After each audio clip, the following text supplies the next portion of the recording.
is William, hopefully your favorite videographer from Two Hats Publishing. I welcome you to another Two Hats special of community events. Let's look in and see what's really happening.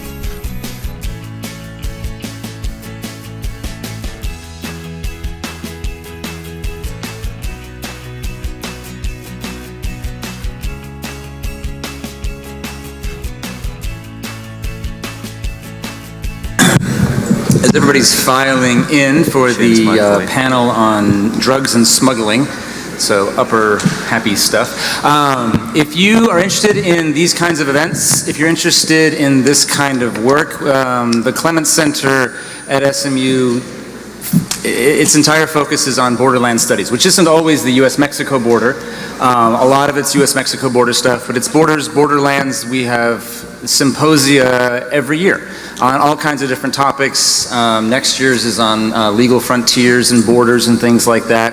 And there's fascinating conversations, wonderful books, incredible scholarship. It's one of the amazing things that is a center here at DFW that does wonderful things. If you want more of that, if you're interested in that kind of stuff and you're not currently on the Clements Center mailing list, there is a sign-up sheet out in the hallway as you're coming in. And if you put your name down and your address or email or both, I'm not sure whatever information they ask for, please do. They will not spam you, but they will give you all kinds of wonderful opportunities to engage in things like this and to be a part of these kinds of conversations that the Clements Center helps make possible every year in all kinds of ways. First-class scholarship all the way around. I want to say thank you again to the first panel and everybody who's been involved in the questions.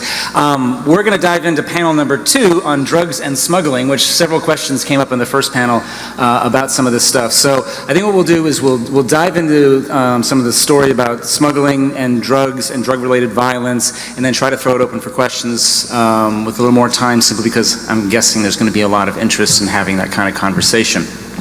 But I wanted to start with, we always talk about, well, actually, I should introduce everybody who's up here on the panel.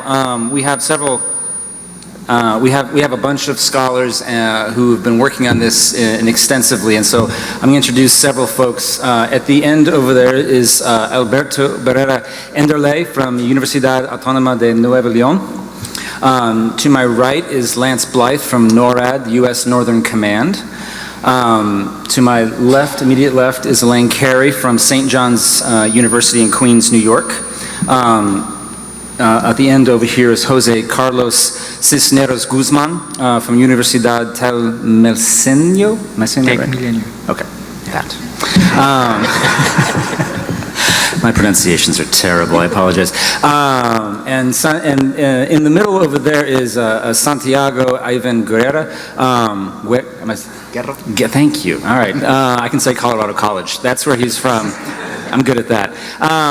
And then we are also joined, and I'm particularly excited about this, by Jon Grillo. I nailed it. Who is right here. He's a freelance journalist, but he's best known for 2 books that he's done, specifically on drug-related violence. El Narco, which came out in 2012, and then most recently just came out, Gangster Warlords, which just came out this year, and is about Latin America and this larger networks, about drug violence and everything that goes on with that. So I wanted to start with this conversation by talking about, we always think about drugs and smuggling together, and in sort of contemporary discussions, as we talked about at the very beginning, drugs and smuggling is very tightly linked. But smuggling has a very long history on the border, and a very long history along the borderlands. And so one of the things I wanted to start us off with is talking about, how did smuggling begin along the US-Mexico border? What are its origins, and really how does it transform into what it is today with the drug wars? So I wanted to start with Alberto, whose work is specifically on early drug smuggling along the border before there really was a border. And so I was going to ask Alberto if he could start by talking about what are the origins of smuggling along the US-Mexico border? Yeah, thank you. First of all, I need to warn you all that the period I'm interested was a completely different borderline, was that Texas, Louisiana, that means the New Spain, Louisiana. And even before that period, the late 18th century, we can trace some smuggling activity. I will say that one of the first big moments of this illegal trade, we can trace when the border in this border of the Texas-Louisiana area connected two contrasting economies. On one side was the depressed and stagnated economy of the northeastern New Spain. That means the four internal provinces, Texas, Coahuila, Nuevo León, and Nuevo Santander, what is now Tamaulipas. And the other side was a flourishing, vibrant, dynamic economy in Louisiana because of the cotton revolution that was happening there in the early 19th century. So when the border connected these two economies, let's say that the conditions for smuggling activity were created. Also because there was an exchange currency that was interested in both sides of the border, and that was livestock. So here, we forget about drugs. Livestock was the main exchange currency of this illegal trade. Why livestock? Because livestock was the main commodity produced, or the main commodity we can find in the northeastern New Spain. And inhabitants of these regions were unable to export legally livestock to other New Spain regions. On the other side, in Louisiana, it was a big demand of livestock, so the conditions were over there. No? So, and for the rest of the 19th century, we'll find that livestock going to be the main commodity that was in the smuggling activity. You know? So everybody's smuggling livestock and other goods from northern New Spain, Texas, Nuevo Santander, Nuevo León, Tamaulipas, into Louisiana, and they're walking cattle there? Yeah, well, from all these regions of northeastern New Spain, they took,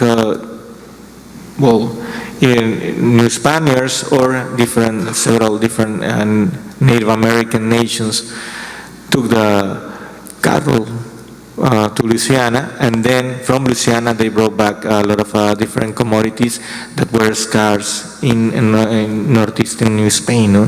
So it was livestock exchange currency, but it was a lot of production of livestock in this place of New Spain, and they took them to Louisiana to get all the different commodities that were needed in northeastern New Spain, because this region was really affected because of the long-distance commerce, the economic restriction of the Spanish crown, and also because of the independence war of Mexico cut off all these economic links between these northern regions and the main economic hubs of New Spain.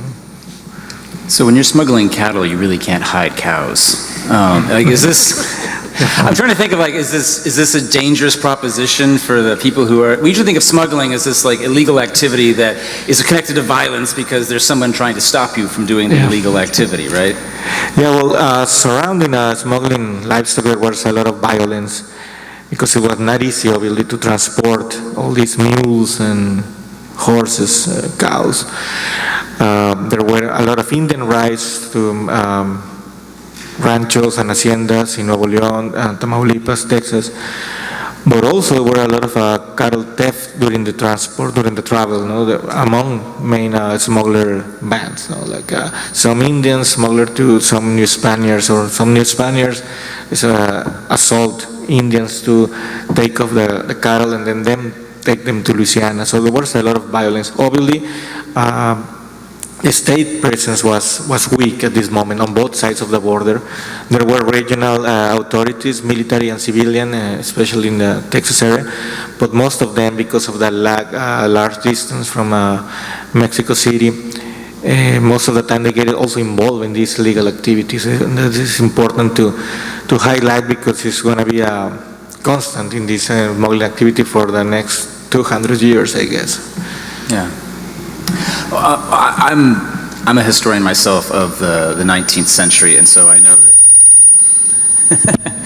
that smuggling continued and involved in livestock. It's interesting when we think about the 20th century, the iconic thing in terms of smuggling is drugs, right? And then also human smuggling as well that goes on.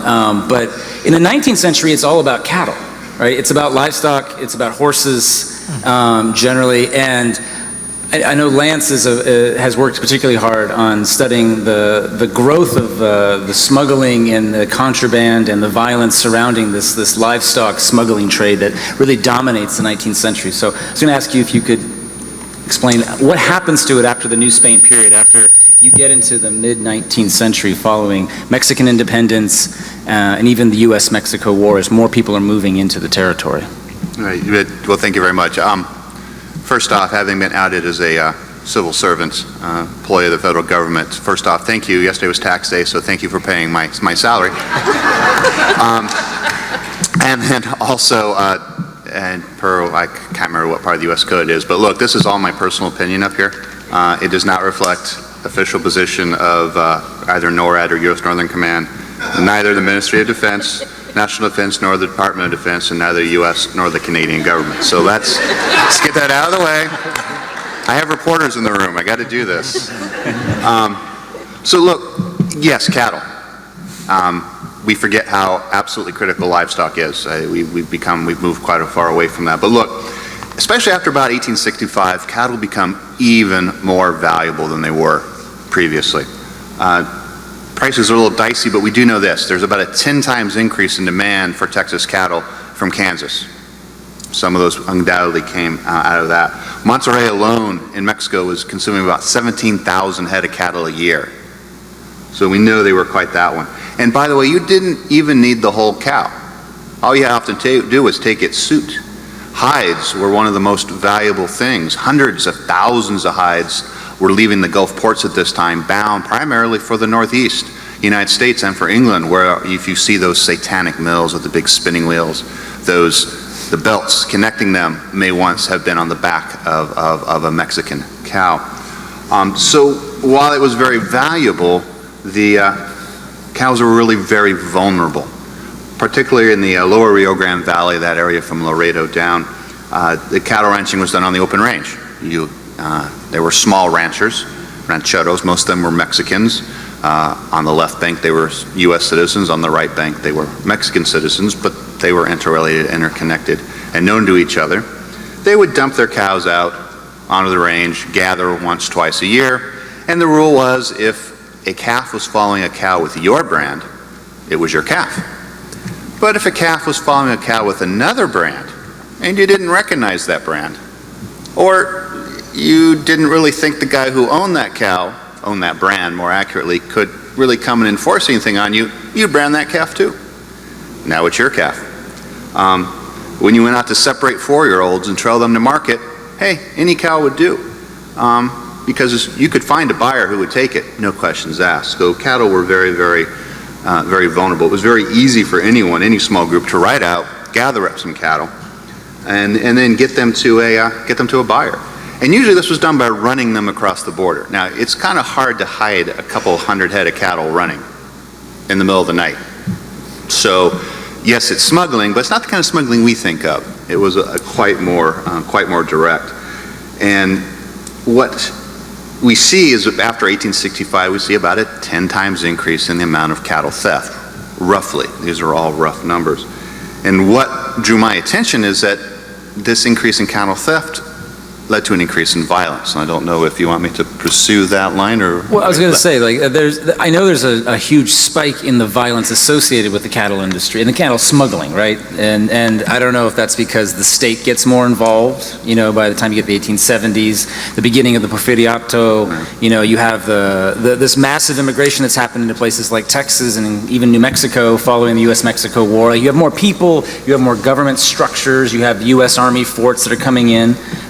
Post-Civil War. I mean, why does it get more violent, this walking of cows, than it was when Alberto's period, what he's talking about? And I think my answer to that question is that the rancheros knew they were vulnerable. Law enforcement was sporadic where it was existent. As Marcelo Teresa pointed on the Mexican side, it was often in the hands of local strongmen. On the U.S. side, it could easily be in the hands of a racist sheriff, even if you could get to them 60, 70, 80, 100 miles away. And besides, the officials on one side of the border didn't trust the officials on the other side. the confluence of the U.S. Civil War and the French intervention in many ways had poisoned relations where it had not absolutely destroyed them. So basically these guys, these ranchers, knew they were on their own. And so they typically relied upon what is called in the literature self-help. What that means is they shot first.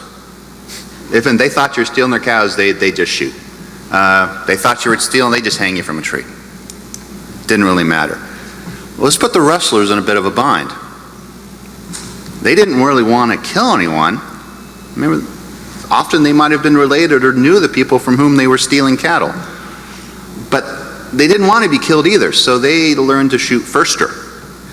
And in fact, would both sides. And they also especially killed to ensure that no one knew who had stolen the cattle. Remember, it's not really stealthy. You know the cattle are running away. What's one more gunshot to kill someone who might be able to identify who the gang was, who the party was stealing these cattle? And so you have this response, this cycle of violence that goes on, and it even in many ways pulls in local forces, state forces. Most famously, both of course the Texas Rangers under McNeely, who in many cases used the same techniques as the rustlers did, even though they were officially state forces. So ultimately, this becomes a national security problem from both the U.S. For the U.S. side. And the Mexicans, it becomes a national security problem because their concern is the U.S. solution to that national security problem will be to take more of northern Mexico. But ultimately, Mexican politics intervene. 1876, Porfirio Diaz launches takes part in the rebellion, and this occupies many of the men on both sides of the border into the armies that would otherwise have been rustlers. So, and it also increases the interest of the U.S. military, for who prior to this time was actually quite busy elsewhere. They had the Comanche in 1874. The Sioux aren't really done until 1876, but by this time, 1877 or so, they can now pay more attention to this. And several thousand armed men running on the other side of the border is something the U.S. military is watching. So when raiding resumes, 1877, General Ord, primarily Indian raiding, but some cattle raiding, gets an order to basically, look, just cross the border. Just follow a hot pursuit across the border. Needless to say, this is not popular with Mexico, and Geronimo Trevino, who's the Mexican commander north, immediately goes to the border, but he and Ord meet.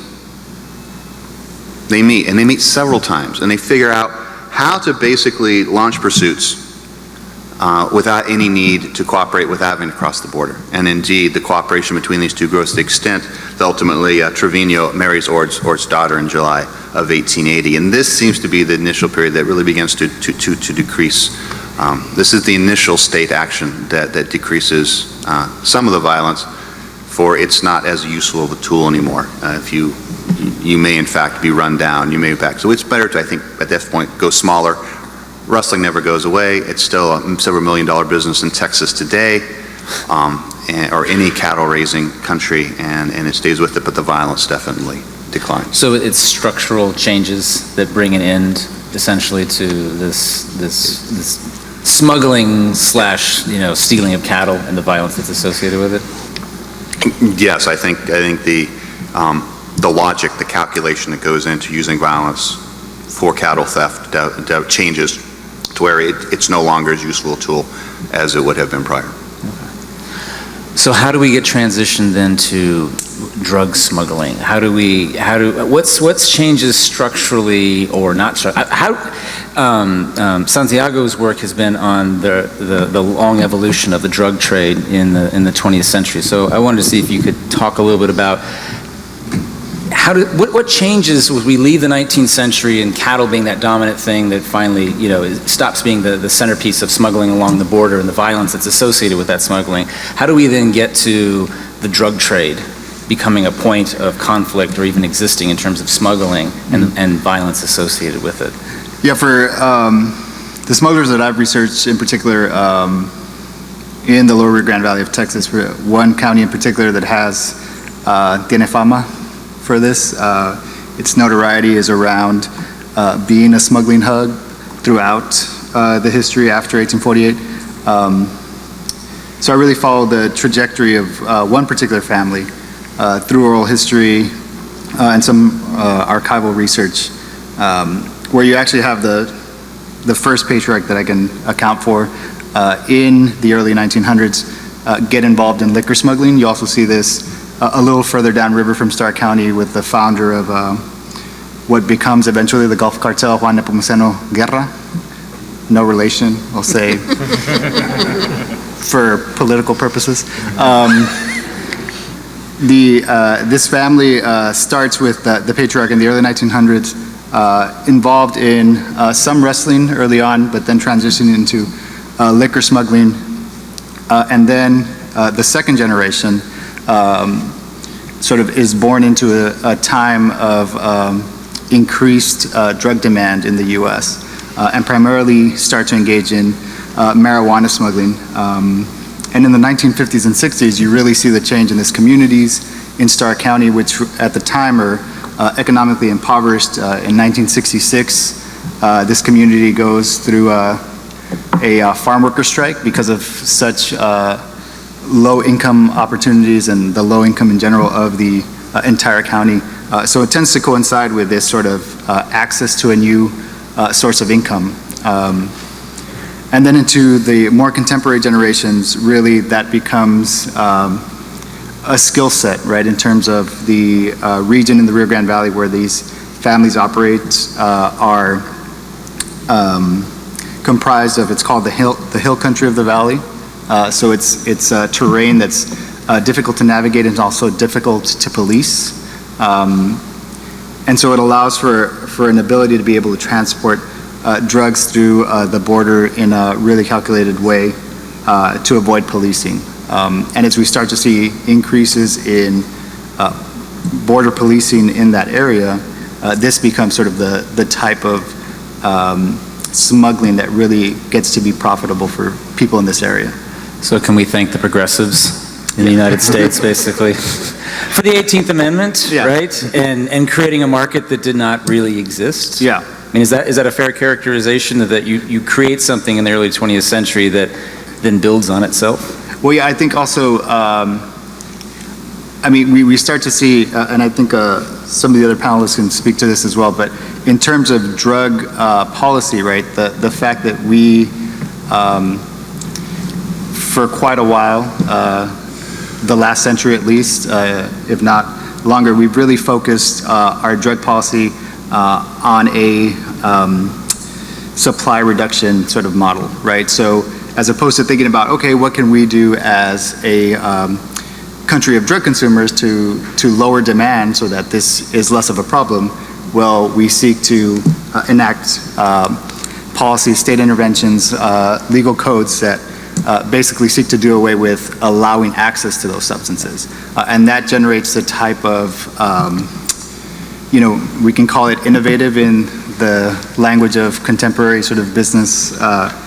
It's an innovative practice to supply the demand that is inaccessible, right? So what are the crucial turning points in terms of like really ratcheting up demand? Because you meant, like, we're talking about the 18th Amendment, right? Alcohol, right? And then you talk about the 60s, right? And the counterculture, right? And increased demand for marijuana. I mean, those are the two like major changes. Yeah, I think there's a longer drug history. I think Elaine can chime in as well in terms of knowing this drug consumption history as well. But you do see very early on the sort of quick establishment of the sort of holy trinity initially that we'll add to later in terms of cocaine, opiates, and marijuana, in terms of the type of drug demand that's being established in the U.S., that then Mexico is really sort of strategically positioned geographically, but also in terms of production and transshipment, as Elaine can talk to as well, to provide those products for the U.S. Drug consumers. So I think, so the big mark is, as Santiago was talking about early in the 20th century, is the passage of the Harrison Act in 1914 and enforced in 1915. And in part, it was about taxes and control of, especially, and control of pharmacies who were overprescribing. And mostly they were overprescribing to women. So you had the majority of addicts were women, white middle and upper middle class women prior to the Harrison Act. You also had the use of heroin as a form of respiratory treatment, and this was widely distributed in the US prison system, particularly in major cities where the drug market will emerge, such as New York, Chicago, Detroit, St. Louis, where it's wet and damp and cold. So people have respiratory problems. There will be other marks, obviously, with other different laws that will be passed. But what really facilitates the rise of Mexican drug trafficking is those lines from Europe and from Asia being cut off because of World War II. So we have groups that were already operating and supplying much of the Southwest. They will step in and fill the roles of these other organizations that had been working from Asia and from Europe.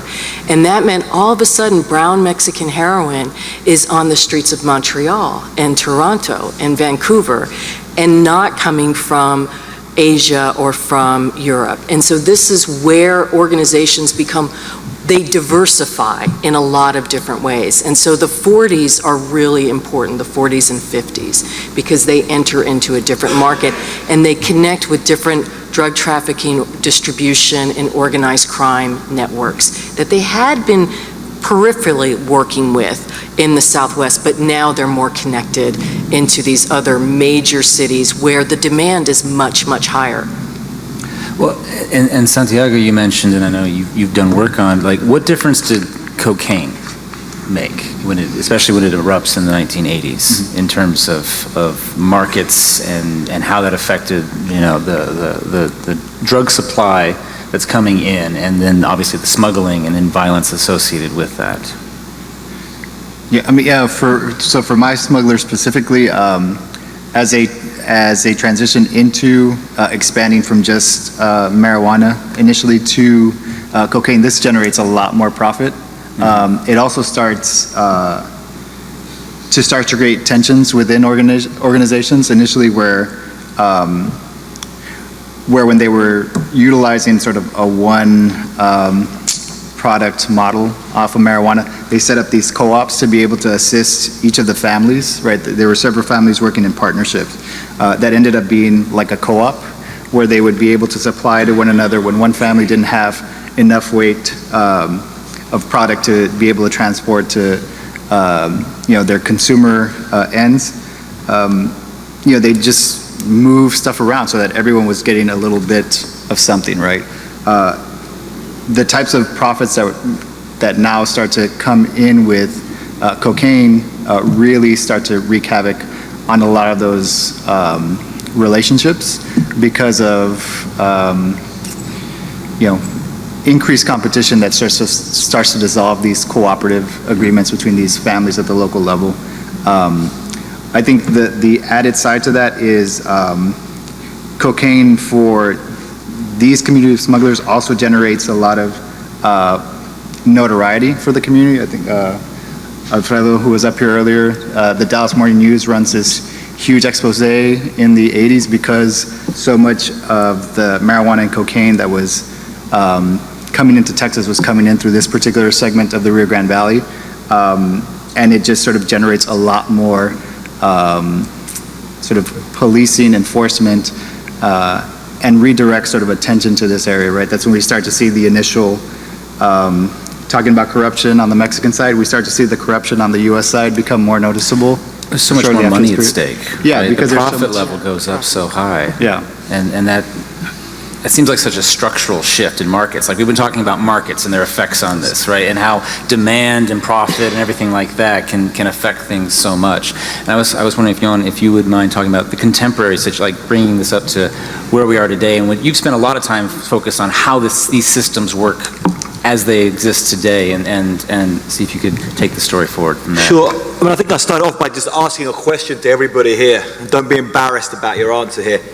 To get an illustration about the drug trade, raise your hand if you've ever had contact, if you've ever met or known somebody who's had contact with the drug trade in any level, either as a consumer, a street seller, a smuggler, or anything.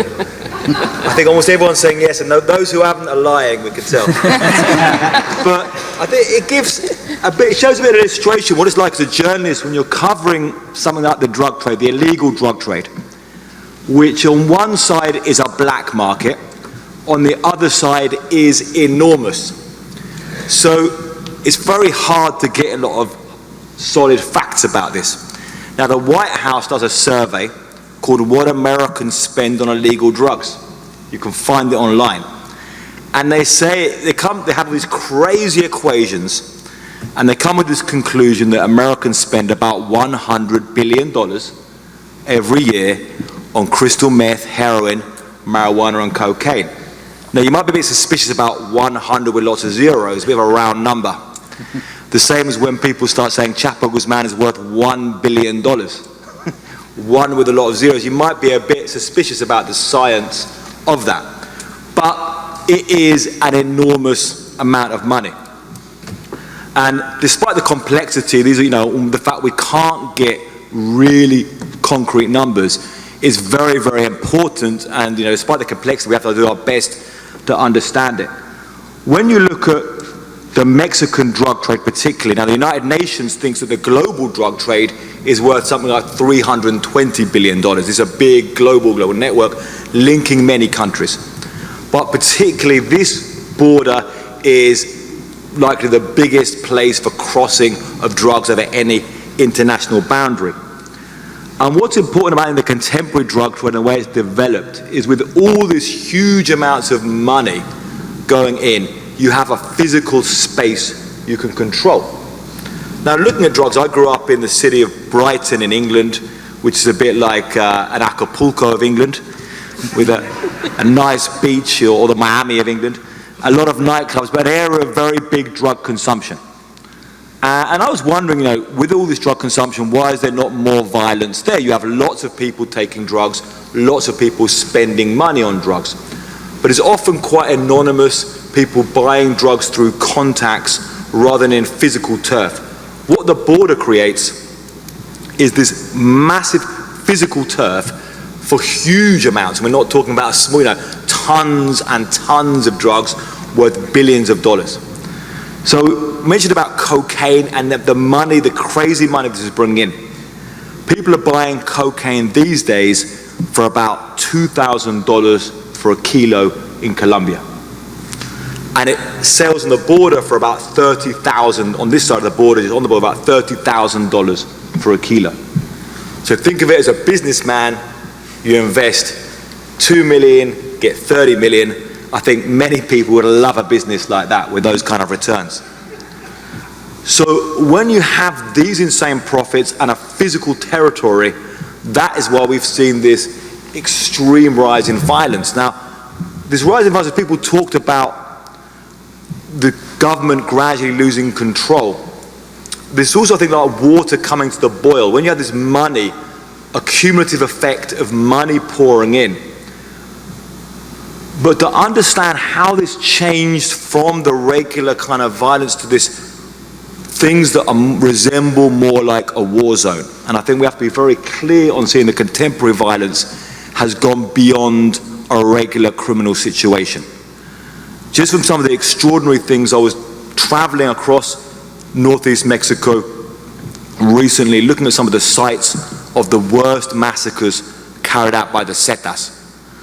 And you can find these 5 points that go through Coahuila, Nuevo León, and Tamaulipas, roughly following the Rio Grande. But these are crimes, I'm sure many of you are aware of these crimes. The massacre of 72 migrants, a mass grave with 193 bodies, 49 decapitated heads, 49 bodies which were all decapitated and had their hands and feet cut off, dumped in one place.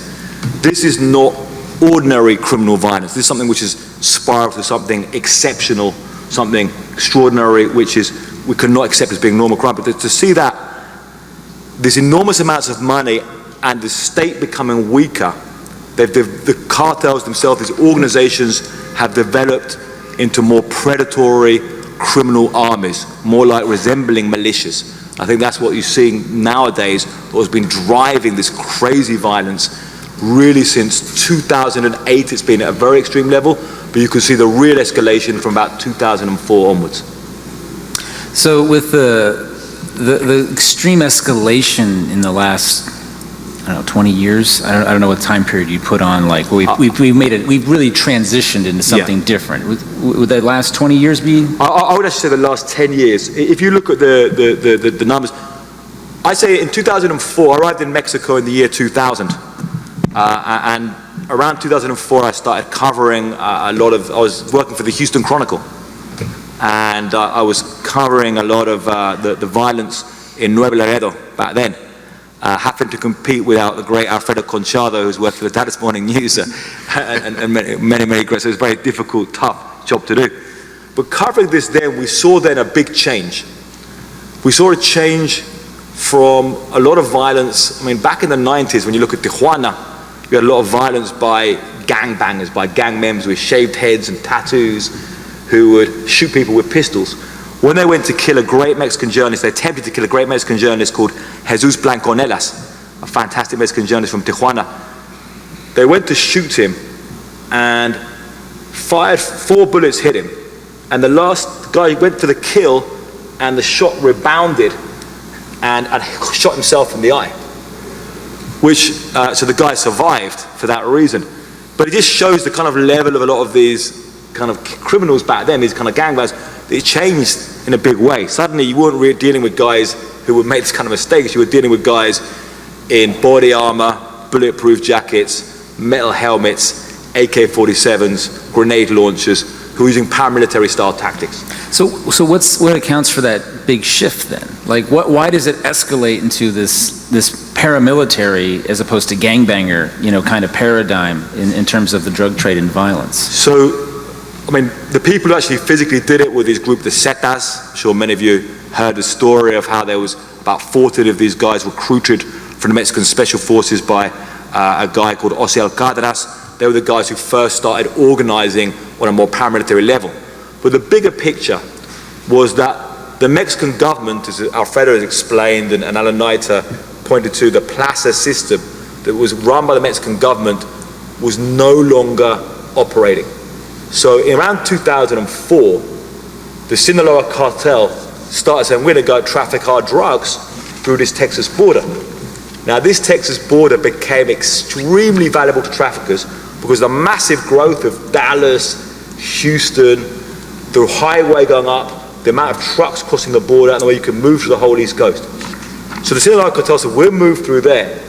And the Gulf cartel and their Zetas said, we're not going to let you, and will physically stop you through strength of arms. And this changed when they realized the government could not control this kind of violence spread right across Mexico and caused this situation. All right, I have about 1,000 questions, but I want to leave time for everyone to ask questions who'd be interested. So you got a good sense, I think, of what everybody up here, has been involved with in terms of some of these materials. So Gerardo has the mic, and so we'll throw the floor open to your questions. If no one has some, I've got a zillion I'd love to ask, but.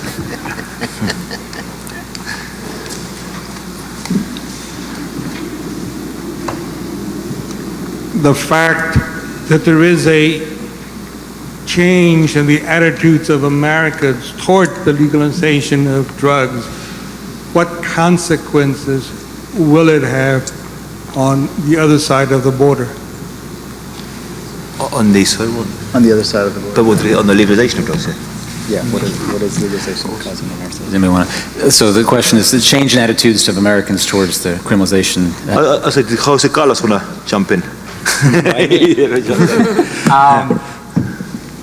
I think, and I will say the same like Lance, is my opinion, that now that it's becoming legal, this en español, se está volviendo más fácil controlar because of taxes and because you have special shops. And from the other side, in Mexico, I have seen that the consumption has rise more because it's more difficult to pass the mercancía through the border. Because because of the military, because of the border control, because a lot of things. But I think that Mexico will copy United States, and someday they think we will have this coffee shop to buy marijuana, but I think it will take a long time. And the first who will build a store, it will be a drug dealer, and they will get this because the permission, for example, for alcohol in Sinaloa, for example, you get un permiso para vender alcohol. Es más fácil que te lo dé la compañía del alcohol que tú como empresario, porque cuesta muy caro. Entonces, quien consiga el permiso para vender alguna sustancia controlada como la marihuana, una planta, el primero que lo va a hacer un narcotraficante, porque tiene el poder económico. Un empresario que quiera hacer ese mercado difícilmente lo va a lograr. That's what I think, but it will take us a long time to do that. Hello. Talking about that, Santiago and myself both live in Colorado, where we've legalized it about a year ago. So we're a year into that experiment, and I don't think we have any idea yet how it's actually going to work out. But a data point, I actually was skiing with a kid who works for the recreational marijuana industry, referred to as rec. So you can see how that works. He thought they were going to basically be worth last year $1 billion. For a craft beer in Colorado is about 1.15 billion. There's a lot of money in that, and I think that's going to be interesting structural change on both sides of the border. But I think the question brings up an excellent point, is that this is not a U.S. problem, this is not a Mexican problem, this is our shared problem, and in fact, as Elaine's research shows, and it's a global problem. I mean, we're all in this together. And it's very much tied to markets. And everybody who's, when you study this, everybody talks about the pull factor in the United States, right? That there's this massive market for so much of it, it's heroin or marijuana or cocaine or whatever you might say it is. The growth of Houston and Dallas having an effect on just the importation here. And I do think from my perspective, it does seem that massive conflagration that emerges in northern Mexico in the last 10 years or so has gotten attention in a way for what is the cause, systemic causes, right? And not just, well, that's just what happens on the border, or that's just problems. Some people have that attitude, but I do think I perceive just, in reading the news and reading and talking to people, there's a bigger appreciation for the pull factor in the United States in terms of what that is. Whether we change policy, whether we do anything about that, I think remains to be seen. Yeah, I'll say I also research the legalization of marijuana in Colorado. That's my other big project. One of the things you're seeing happen with legalization that a lot of people haven't been talking about is the fact that it's a business just like anything else now. So you have a lot of corporate interests at play with medical and recreational marijuana. So a lot of people sold, right, when we were voting on Amendment 64, sold it as a social justice imperative, that this would help get people out of jail, help reform sort of our criminal justice system, that it would level the playing field in terms of access to the type of income that this plant generates. But in fact, we've actually seen most of the people benefiting from legalization are upper middle class white individuals. In a city just south of Colorado Springs, Pueblo, Colorado, that's made up of population of just over 40% Latinos, you have very little participation by the Latino population in any of the marijuana businesses, right? These are primarily creating profit for a particular set of individuals, right? It's not being spread out, it's not having the same sort of social justice effects that people purportedly were wanting this to, right? Could I chip in on that? Yeah, please. So, I mean, again, throwing a bit to the audience here, who here is, raise your hand if you're in favor of legalized marijuana? We'll try. Okay. And who's in favor of legalized cocaine? I'm not sure I'm Still trying to make my mind up on this. A lot of things. I think about the question. I mean, this is really at the heart of the discussion. I mean, and, you know, right now especially, we talk about violence on the border. We look at the drug trade and how big it is, and obviously this is a major factor driving the violence. It's not the only thing, but it's a major factor. And right now we're at a historic moment in drug policy discussion. And next week there'll be a talk at the United Nations with people criticizing the war on drugs and saying this has been a failure. That's what they'll be saying next week in the United Nations. The thing is, you know, we're at this historic turning point now, and it's a chance to rebuild drug policy. The old ideas, I think, of a war on drugs have largely been discredited. No one really is in favor of it in those terms these days, or very few people will defend the idea these days. But what is the new policy we're going to build? So legalizing marijuana has got widespread support in this room and in many parts of the world, in the United States and the world. But then where do we go also with cocaine, heroin, and then these really big money makers? But the original question, what effect will it have? Already legalizing marijuana is having an effect and has had an effect directly on the resources of cartels. But they're still making money off marijuana right now. And still, as we speak right now, there's groups linked to these setas, linked to the most bloodthirsty cartels, as we speak now, moving drugs over the border. So, you know, the more you legalize it, the more you can pull it away from them. However, they will still have the resources of other drugs, and they're now into stealing oil, kidnapping migrants en masse, piracy, extortion. So you need to look at other things to really shape up, like building a real police force in these countries and addressing the social reasons why many young people become the murderers for these cartels. If you look at young people in Mexico and across Latin America, you know, I found it incredible in Ciudad Juarez when I first talked to people who said they would commit a murder for $100. Till I went down to Honduras and there's people who commit murder for $45. And you see, why is it people are so quick to become a murderer, to commit murders en masse, and the social conditions in some of these places that are leading to that need to be addressed as well. Hello, I have a question.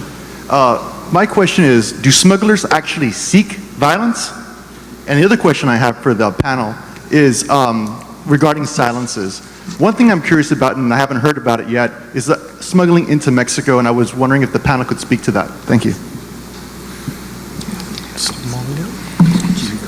So I'll respond to that. Actually, women involved in the trade frequently do not seek violence because drawing that attention will undermine their ability to make a living. So one, they're trying not to draw the attention of men because competition can lead to violence with their male colleagues. So we have a lot of examples, such as Ignacio Jasolavedo de Gonzalez, the boss of Ciudad Juarez, who was in the trade. She appears in the Mexican documents in the 20s. She's part of a very successful commodity chain. She's from Durango. Her product, she was mostly involved in heroin and morphine, although some marijuana too. And she has fields in Sinaloa and in her home state of Durango, but her processing labs were in Jalisco, and then she's moving product up. She lives in Ciudad Juarez, but she also spends a lot of time in other places. And it's all about moving across the border. And she would avoid violence, even though there are these urban myths that she and her husband actually killed off all the Chinese to take over the territory.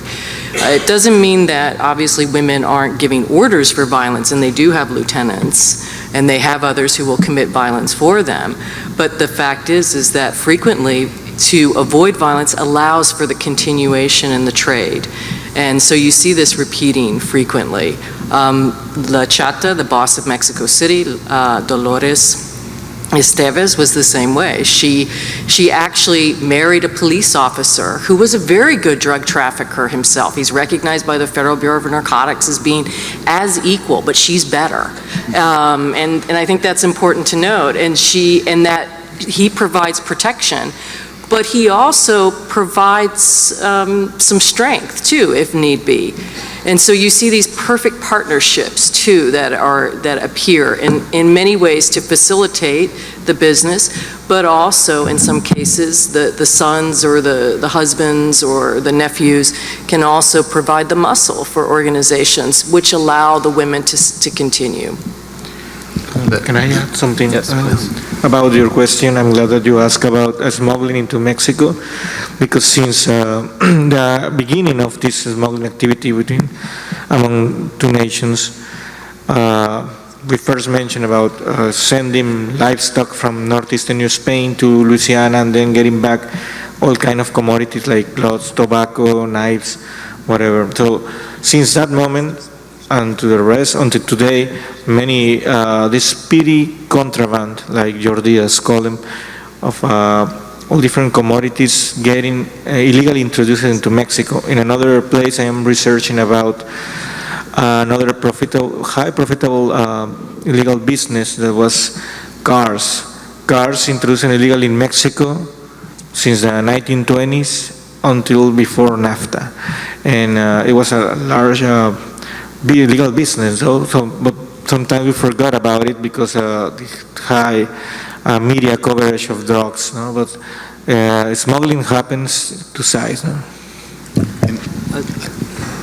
Okay, so my colleague Elaine has given you the no. I'll give you the yes.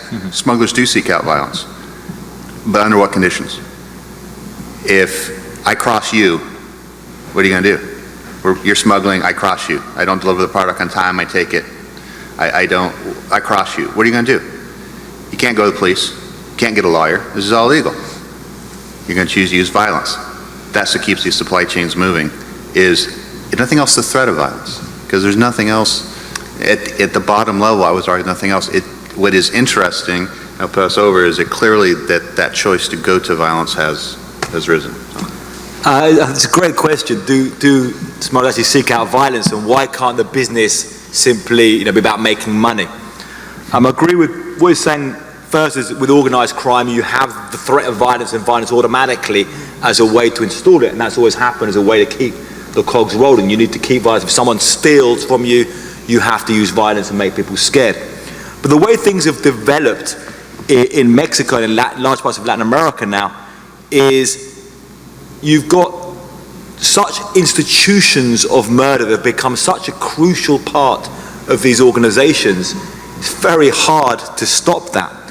All of them, when you start talking actually to the paid assassins and how they get recruited, how they are trained to murder, not just murdering randomly, but are trained and instructed and become these paramilitary style groups and groups of assassins, this becomes a core part of the cartels. Now, one of the problems with the recent policy that we call cartel decapitation, which is taking the heads of the cartels off and putting them in prison, is often they're arrested, and sometimes the assassins, the heads of assassins, became the heads of cartels.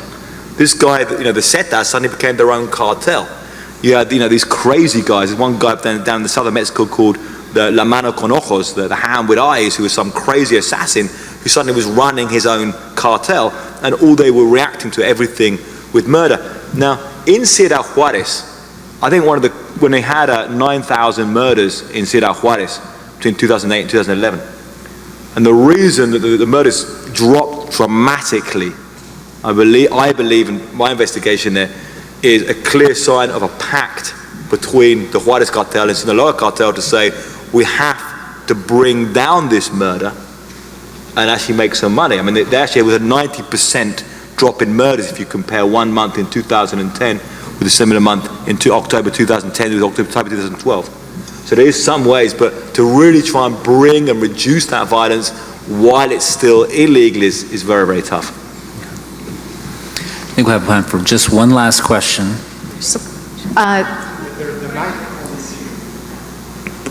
We can probably hear you and repeat your question. Okay, it's not so much a question as it's a comment. I wanted to say, don't you think that a lot of the violence started with Presidente Calderón when he started The war. the war on drugs, and they weren't prepared. The soldiers weren't prepared, and so the soldiers became corrupt. Right. So for anyone who couldn't hear, she's asking, can we trace this to Calderon, basically, and his administration and its policies? And this loops back to the first panel and the role of the state. So I'll let Yon have the final word here. I'm sorry, please, go ahead. I will say that yes, everything started with Calderon. This violence that we can see in Sinaloa or in Ciudad Juárez, Tamaulipas, across the border, I think it was because it was not a good plan, or he didn't have this good strategy against the drug lords. He just went to take him to jail a lot of people, but he never thought what the other people who are benefited by the drug money will do. I'm from Sinaloa and from Culiacan, and my grandma lived in Nabolato, where the family of Amado Carrillo lived. And when this happened, El Chapo tried to take the control of Nabolato, Los Carrillo. So they left, and also the army arrived, and they left. But the people who were for Carrillo and Guzman, they tried to, they didn't know how to do. I mean, they were not employees, they were not in a company. What they gonna do now? So they start kidnapping, they start going to thief cars, getting inside house. They keep doing crime. And there is a good book from Luis Astorga, a newest book that says, "Why me?" When someone blamed Calderon, like, "Hey, it's your fault, everything this," and he said, "Why me?" And there's another book of Jorge Castañeda that explained that this is not a good war, a well-thinking war against the drug, because they didn't thought what is coming because of this.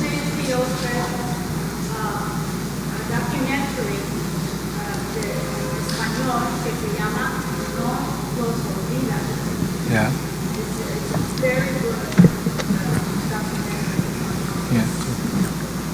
So just adding is that I think again this is such a central point of this whole debate, and right now the role of the state, the role of the armed forces in fighting drug cartels, and there was already the army involved in fighting drug cartels, but Calderon escalated it. In 2011, you had 96,000 soldiers and 16,000 Marines out in the field. Now, Calderon's presidency, I think, for security purposes was a disaster, because you had such a large death toll. And the military themselves and the federal police committed many human rights abuses. The army themselves admit to killing more than 2,000 people. We don't know, I mean, they say it wasn't even investigated, most of these cases, if how much of it was legitimate self-defense. However, there is a problem here, and again, there's a central of how should the government, and this is the Mexican government supported by the United States, under the Murder Initiative. How should the Mexican government handle this? If you're in power, how do you handle cartels? Because if they are committing this level of violence, extortion, kidnapping, bloodshed, and you don't engage with heavy armed forces against them, are you being complicit in that violence? And if you send in the military and the military commit abuses, you're complicit as well. So it's a very difficult situation. Very difficult situation indeed. Well, I want to say if we could all give the panelists a round of applause. Appreciate that. We're going to take a quick 5-minute break and get ready for our last panel, which will be on refugees, migrants, and mobs. You will not want to miss that. So, this is William, hopefully your favorite videographer from Two Hats Publishing.